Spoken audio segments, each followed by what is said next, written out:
Paka was not there when the battle happened. He had traveled far, driven by a longing that had lived quietly inside him for moons. A name he had buried beneath duty, a face that came to him in dreams, Nyala. When he arrived at her homestead, the sun was beginning to set. He found her where he always pictured her, in her garden, hands deep in soil, humming softly to herself. She looked up, startled. "Paka, what are you doing here?" He didn't answer right away. He just looked at her. Time melted. The ache in his heart softened. "I came to see you," he said, voice low, eyes tender. She blinked. "Has the forest guardian bound you again? Do you need an unbinding?" He laughed, that deep lion laugh she had missed. "No, I just wanted to see how you were, all the way from your village deep in the forest, just to see me." She was shocked, but something in her glowed.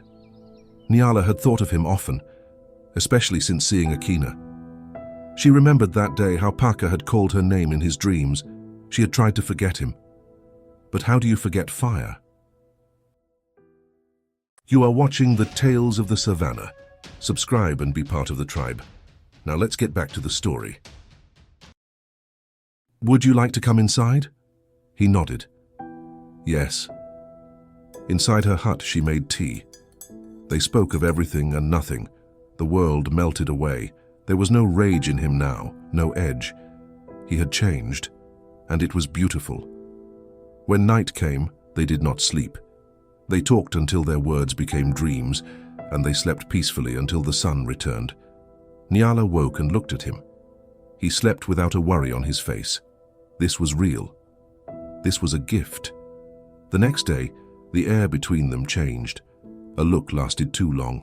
A touch of the hand sent a spark through them. As the sun set, he reached for her. He kissed her. It was not a hungry kiss.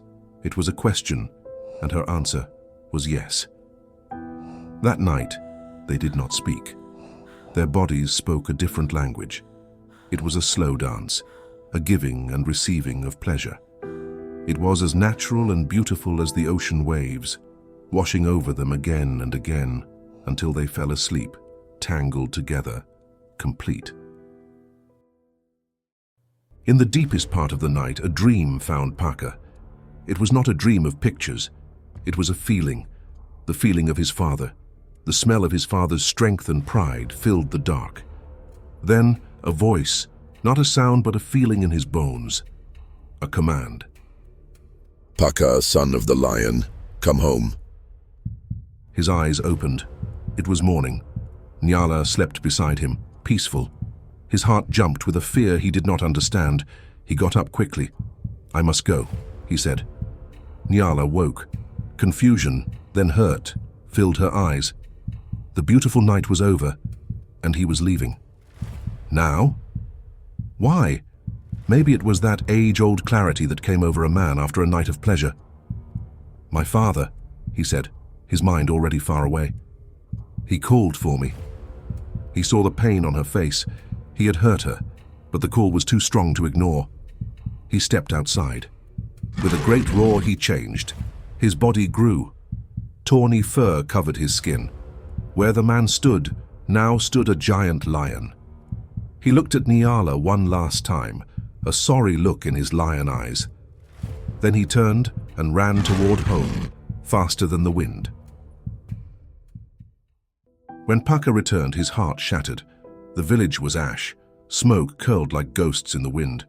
Some huts stood, but barely. The rest, ruin. His people walked around like shadows, empty, haunted, silent. He searched frantically. Mother, father. Mother! What happened? Leona held him. Her body trembled. Her voice was cracked. "The apes came, Paka. They took us by surprise. She stopped. Her eyes welled. He found his father, Shumba, lying on a mat, covered in blankets, but not from injury, from grief. Paka dropped to his knees. "Father?" Shumba opened his eyes slowly. "Paka, you came." "I'm here, father." "What happened? Why are you like this?" Leona turned away, wiping her face. The truth was simple. Shumba was dying of a broken heart. He had seen his people slaughtered, children, mothers, warriors, and he had done nothing, not because he didn't care, but because he was frozen by shock and fear. "I knelt," Shumba whispered, while they screamed. "I knelt and I watched. Father, no, please." Paka gripped his hand. "I have failed them. I let them die. No, you were ambushed, caught off guard. It's not your fault." Shumba looked into his son's eyes, a small, tired smile. "It is time now. You must lead." "No, yes, from Samson to my forefathers, to me, and now to you. But I'm not ready. You are. You always were. You have fire in you, Paka. Fire I could never master." Tears streamed down Paka's face. "You must marry now," Shumba whispered. "Be grounded. Choose from our people. Keep the line strong. No more wild women from strange lands. Promise me." Paka couldn't speak, his throat burned. "I see them," Shumba said suddenly, his voice distant. "The ancestors. They are waiting." "Father, what are you saying?" "They are here. Can't you feel them?" "No, no, please." And then the wind shifted. Cold, heavy. Paka and Leona froze. A presence entered. They didn't see it, but they felt it. The angel of death. Quiet. Certain. Shumba turned his head and nodded. A sigh. A final breath. And just like that, he was gone. The great king was dead. The sun had set on him, and across the savannah a silence fell. No roar, no thunder, just stillness. A great lion had fallen. He was more than muscle and might. He was wisdom wrapped in war paint. He was laughter at the fire and fury on the battlefield. He was a father, a protector, a king. He ruled not just with claws, but with counsel. Not just with roar, but with reason. He carried the weight of his people on his shoulders and still found the heart to love. And now, he is gone. My dear Savannians, that night even the gods wept. Even Naraka bowed his head. Even the stars dimmed their glow. The savannah has lost a legend. Paka, his son, knelt in the dust beside him. The weight of the world on his back, his father's last words echoing in his ears. His heart screaming, "I am not ready." The world was ashes, and he felt alone. They say a phoenix rises from the ashes, but not today. Today we weep. Today we mourn. We say goodbye to the greatest leader this land has ever known. Shumba, son of Samson, father of Paka, king of the savannah. May the ancestors receive you in glory. May your roar echo in eternity.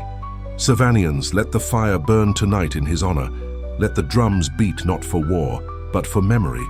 For we will speak his name for generations to come. Shumba, the Lion King.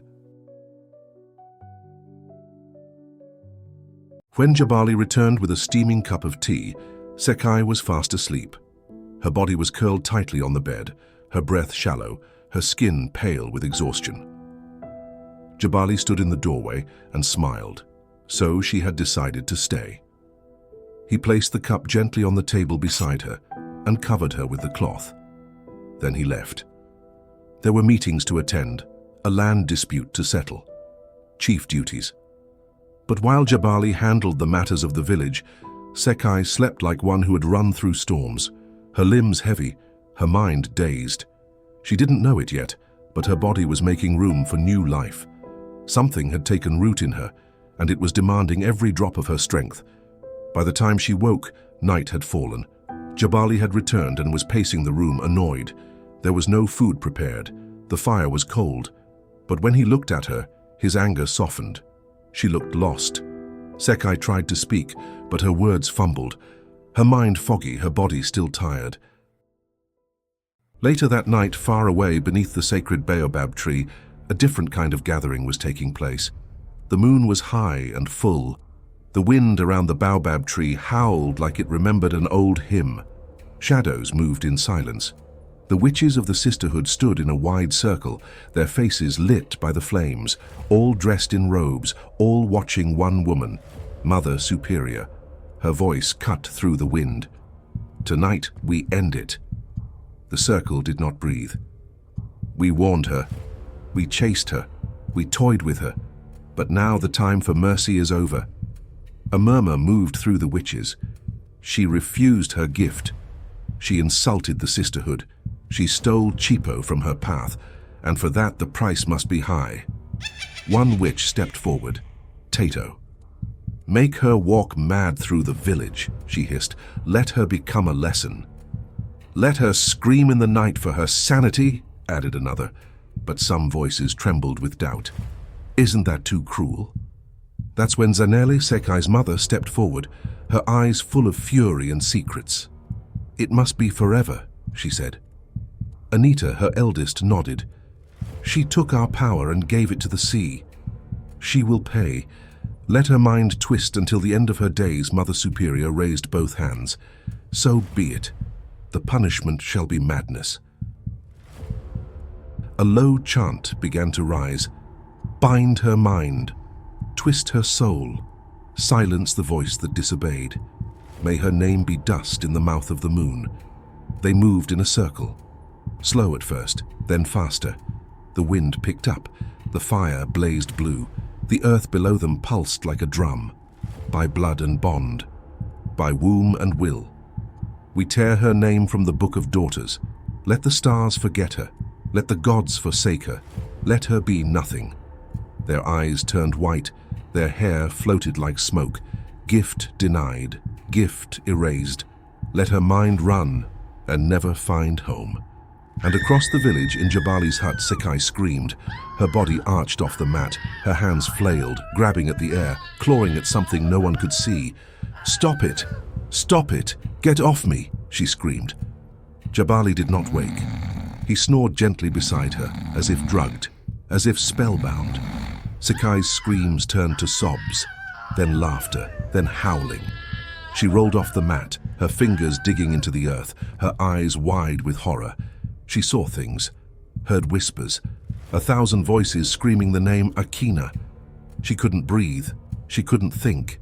She ran, naked, barefoot, wild. She burst through the hut door, sprinting through the village like a ghost. And Jabali, he still slept. Sekai ran, her eyes wild, her voice echoing through the village. "They're in my head!" They're in my head. And all she could think of was home. Her mother.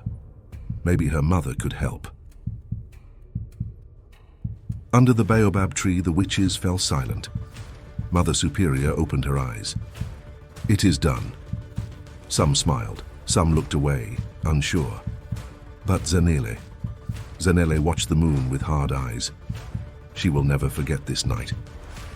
Even if her mind forgets, her spirit will remember.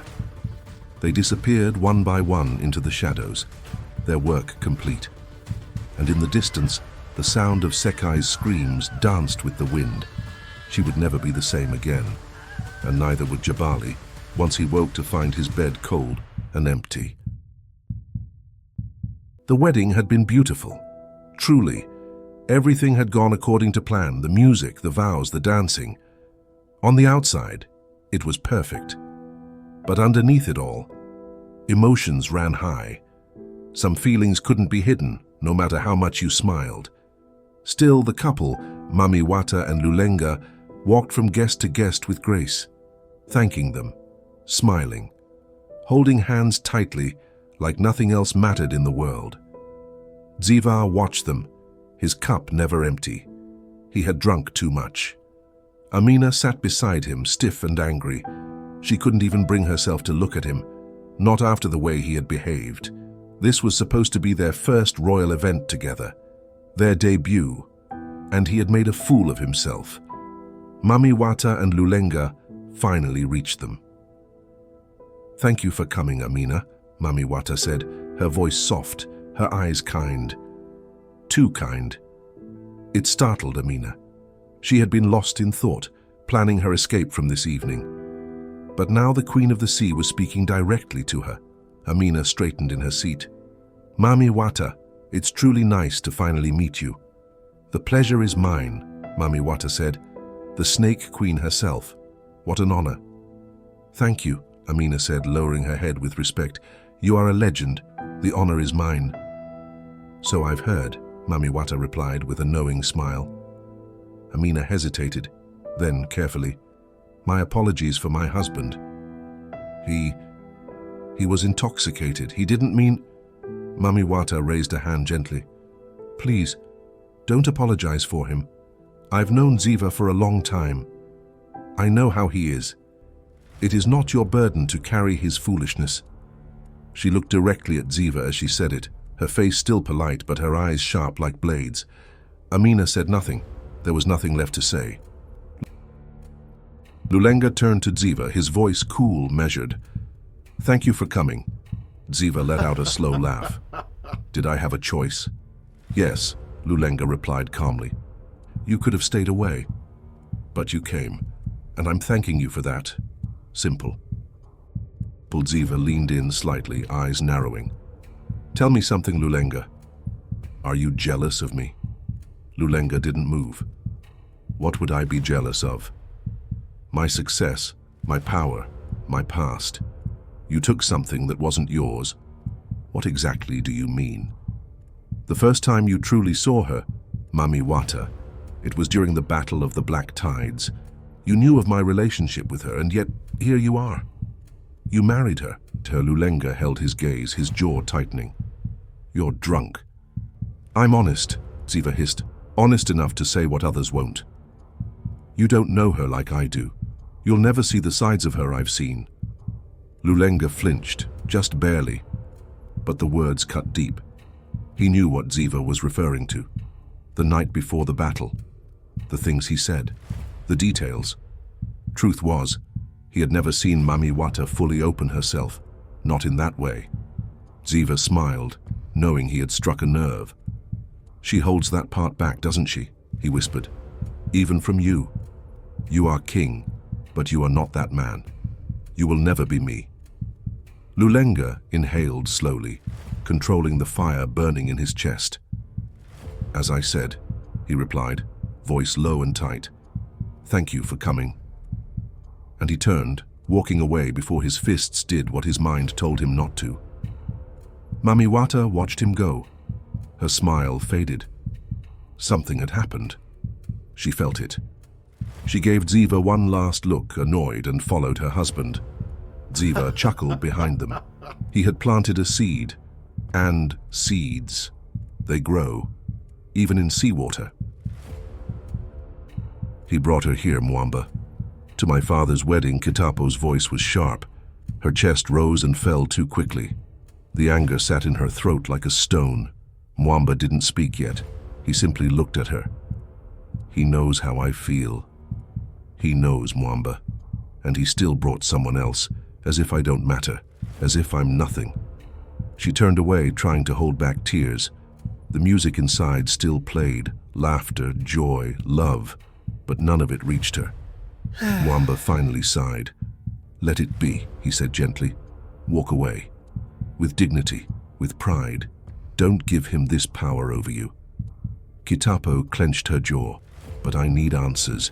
He looked at her sadly, then asked with calm, not rage. But just then, someone called for Mwamba across the room. He excused himself, promising to return. Kitapo stood alone now, trembling. And then, she saw the young woman walk away. Tuhaka was left alone, speaking to no one, wine in hand. Her heart pounded. This was her chance. She moved fast, sure and angry. She moved straight to him, blocking his view. Tuhaka. He looked up, pleasantly surprised. Kitapo, I was about to come and find you. How could you? He blinked. What? How dare you show up here, at my father's wedding, with another woman at your side? He looked confused. Who? Don't play dumb. You knew everyone was waiting to see us. Everyone knew how excited I was to see you, and you bring her? You have humiliated me. Kitapo, I waited for your letters. I waited. And you didn't write once. Not a word. Were you too busy? You were too busy to tell me you had moved on? Kitapo, listen. No. You listen. She was trembling now. Not from fear, from fury. Her words were sharp, wild, hot. I stood there in front of all these people and looked like a fool. You brought her here. You laughed with her. You made me feel small." She was shaking. Tuhaka tried to speak, but then gently glanced behind her. She didn't notice. "Do you know what it's like to be me tonight? To be stared at? Pitied? Do you know what it feels like to see you smiling with her when I—" A soft voice cleared its throat behind her. Kitapo froze. "Princess Kitapo?" the voice said politely. "It is an honor to finally meet you." Kitapo slowly turned. A tall, elegant woman stood behind her. Her face was kind, her smile soft. "I've heard so much about you from my brother." Kitapo blinked. "Your brother?" The young woman nodded. "Yes, Tuhaka is my brother, and I must say, he was right about you. You are very spirited." Kitapo's face turned pale. A lump grew in her throat, thick and hard. I... She looked at Tuhaka. He said nothing, just watched her. She turned back to the young woman. "I apologize. I spoke out of turn. Please forgive me. I must go. My father needs me." She bowed stiffly and hurried away, the shame crashing over her like a wave. Tuhaka stood there for a moment, then smiled faintly, and followed her. He found her outside, leaning against a column in the moonlight, her back turned. "Kitapo," he said softly. She turned around. "I'm sorry," she whispered. "I don't know what came over me. I didn't know she was your sister. I should have asked. I just..." Tuhaka took a step closer. She stopped. He didn't speak right away. He simply looked at her, his eyes steady, assessing. "Why do you think you can speak to me like that?" Kitapo blinked, startled. The sharpness in his tone wasn't loud, but it struck deep. Her lips parted slightly, but no words came. "In front of everyone," he added, his voice low and even, "as if I'm someone to be corrected." Shamed, she lowered her eyes. "Am I not your king?" That one landed like thunder. Her breath caught. Her mouth opened to answer, but the words didn't come. "Kitapo," he said quietly. "Do you know who I am?" She nodded slowly. "Say it." Her voice was barely audible. "Yes, you are my king." He tilted his head slightly, still watching her. Only her father had ever spoken to her like this, and only because he outranked her. She was not used to being corrected. A pause. Then he took a breath, as if choosing his next words with care. The silence between them stretched. She could feel the pulse in her throat. "Kitapo, daughter of the deep, you are never to speak to me like that again in public," he said gently but firmly. "I do like a spirited woman, but I will not be embarrassed." She felt her stomach twist, not from fear, from realization. "Do you understand me?" "Yes," she said. It came out more breath than voice. "Good." He didn't need to raise his voice. He didn't need to compete. His power lived in the silence between words, in the command of his posture, in the weight of his stillness. And strangely, it made her feel safe, respected, even adored. He let the silence breathe again. Then finally his tone softened, just a little. "I should have written," he said. "Being busy is not an excuse," he continued. "I was rebuilding a kingdom after the battle, and there is also the issue of my uncle, trying to take what is rightfully mine. There is so much politics, but I should have reached out. Clearly it bothered you. I didn't know how much." He stepped closer. He raised his hand, and with fingers that felt both strong and delicate, he brushed a stray curl from her cheek. A shiver ran through her whole body. "You look more beautiful than you do in my dreams," he said softly. "Stop saying things like that." "But it's true." She blushed, looking down, but he gently tilted her chin up. She saw the fire in his eyes, and she couldn't look away. He came even closer. He leaned in slowly. She didn't move. He kissed her. It was not a soft kiss. It was passionate. It was claiming. It was an answer to all her rage and all her confusion.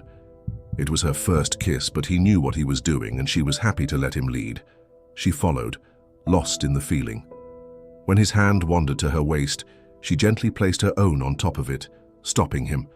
He understood immediately. He pulled back just an inch and smiled. "Do you forgive me now?" he whispered. She couldn't look at him. "Yes." He tilted her chin up with his finger.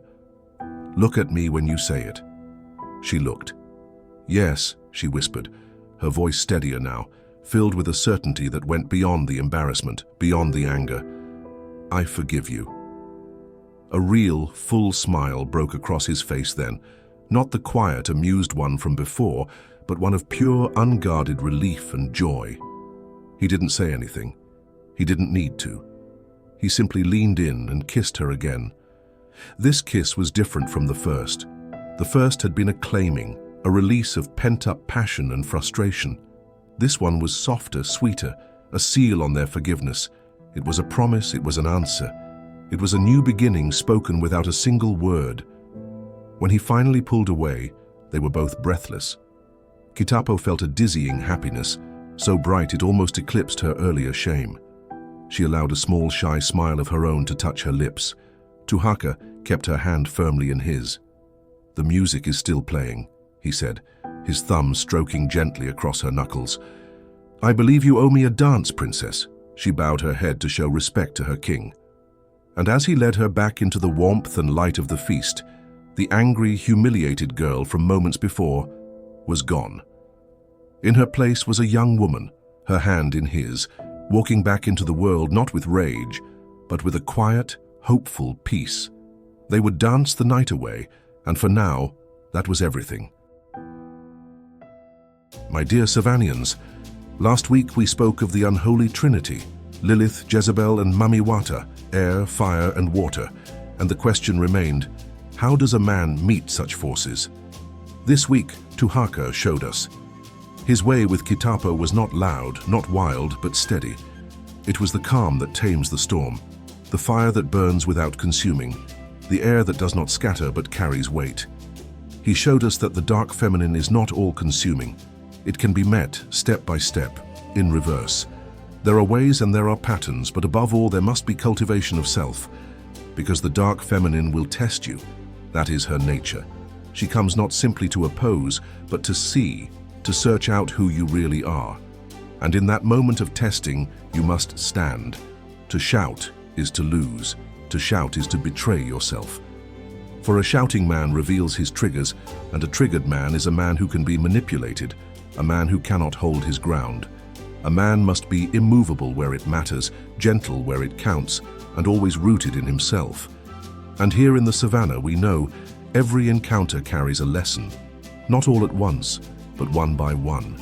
Each one a masterclass, each one welcoming you to a different way of thinking. And now, my dear Savannians, the recap of this week's story. This week we find out where Paka was when the village burned down. He has gone to see Nyala. They talk and they eat of the fruit. But Paka is called home, and Nyala is left disappointed. When he returns, all he finds are ashes. His father lies dying of a broken heart. Shumba, the Lion King, places the reins of power into his son's hands.